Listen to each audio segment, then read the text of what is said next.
We're going to take a look at the 12-bar blues, and there's a lot of modern day guitarists, or I should say younger guitarists coming up nowadays, and they don't know this one, and little do they realize that the 12-bar blues and a lot of blues is the great grandfather of all modern music. It's called the 1-4-5 chord pattern. So if we're in the key of E, the first chord would be E, the next chord would be A, and the next chord would be B. And the reason why that's called the 1-4-5 chord pattern is because this is the root, which is 1. The second chord, A, is the 4th tone, and the B is the 5th tone.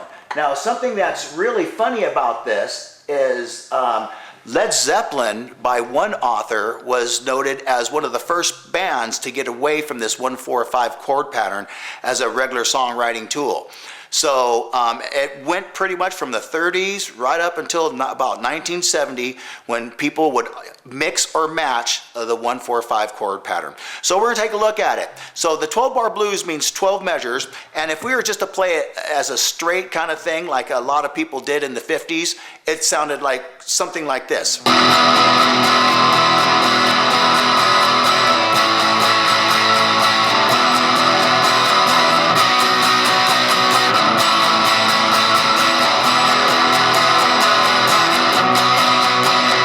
Okay, I just kind of went through a quick version of that just to show you what it sounded like, and even though they use a cleaner sounding guitar than I just did, you could see that similarity from the 50s and the 60s, that kind of chord pattern. So we're going to look at it the way that it was written in the older days, and so let's get started. What we're going to do is we're going to play with an E chord, but we're just going to use 2 strings. We're going to use the 6th string and the 5th string, and we're going to fret the 5th string at measure 2 there, and because we're going to use with finger 1, because we're going to use the 3rd finger and the 4th finger on string 5 as well to sound like this. Now I'm using the right hand to mute over here, and if you don't know how to do the muting technique, please watch that video, because muting is pretty important in this. It adds dynamics. So we're going to do this for 4 measures. So here we go. There's 1 measure, 2 measures, 3 measures, there's 4. Now go to A for 2 measures. And A is achieved by doing the same thing on strings 5 and 4. So rather than 6 and 5, we're using 5 and 4. And then he goes back to E for 2 measures. And then now we're going to slide up here to our B chord, and we're going to do a 2-string B chord just as we did those others. And the first finger is on fret 7, the second finger, 3rd finger is on fret 9. Now we have to use this finger to kind of slide around to get that same kind of jaunty flair we were getting, and it goes like this. That's achieved by the little finger hitting measures 11 and 12 off of this B chord. Watch. Only 1 measure on that one. And that was measure 9. This is measure 10. We're going to the A chord here. Same as using the A chord here. But I'm just sliding down, and then we're going back to our E. And then on measure 12, we finish off on a B, but I'm going to show you, rather than just going,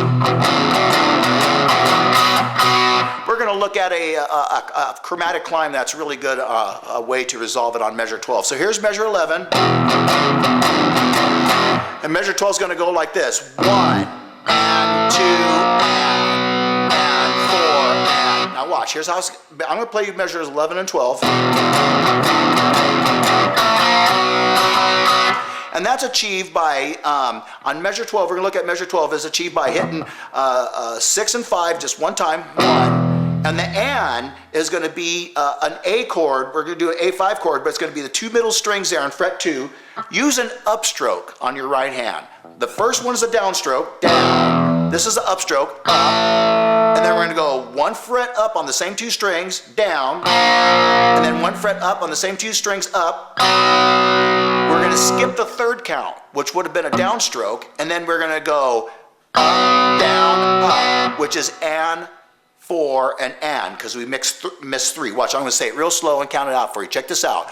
1, and, 2, and 4, and.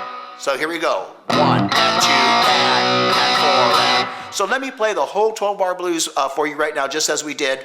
We're going to do it nice and slow, and then I'm going to do it a little bit faster. So here it is, nice and slow, all 12 bars.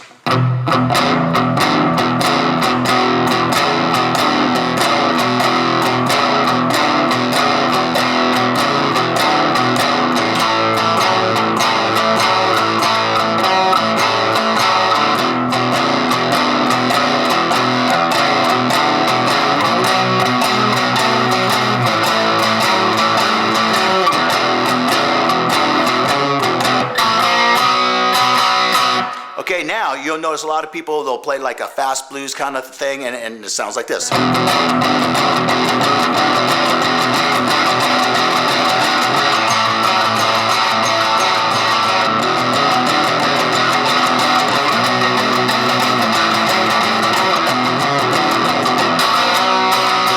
Alright, so there you go. There's your basic 12-bar blues. So if you want to stop watching right now, you've got it. You got your basic 12-bar blues. But now what we're going to do is we're going to add a couple of things that can be done to enhance the 12-bar blues. So let's look at measure 4. On measure 4, we could go play our E chord like we were doing like this.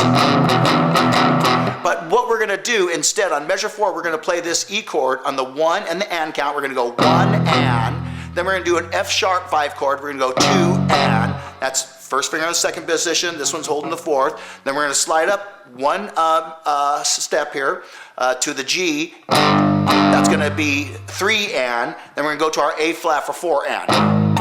Now watch. So it goes 1 and 2 and 3 and 4 and. So let's look at that. We're going to take it through the first 6 measures of the 12-bar blues, adding this to measure 4. Here's how it goes.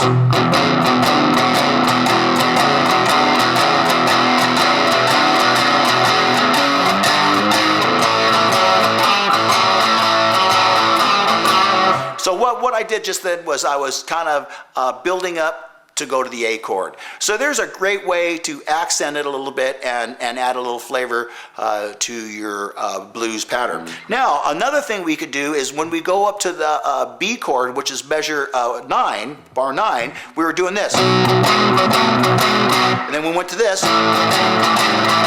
And then back here.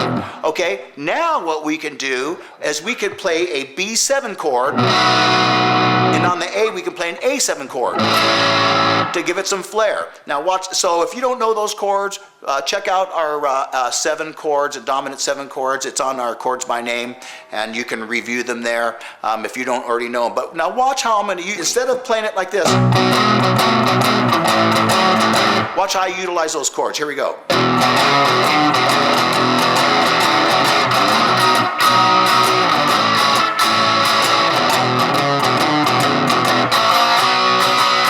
Alright, so there what we did was we added something that can give us a little more flavor and change things around a little bit. So there's a couple of great ideas that you can use for your 12-bar blues. Now we do have a 12-bar blues backing track that you can play to right now, but soon we will have a full band backing track section.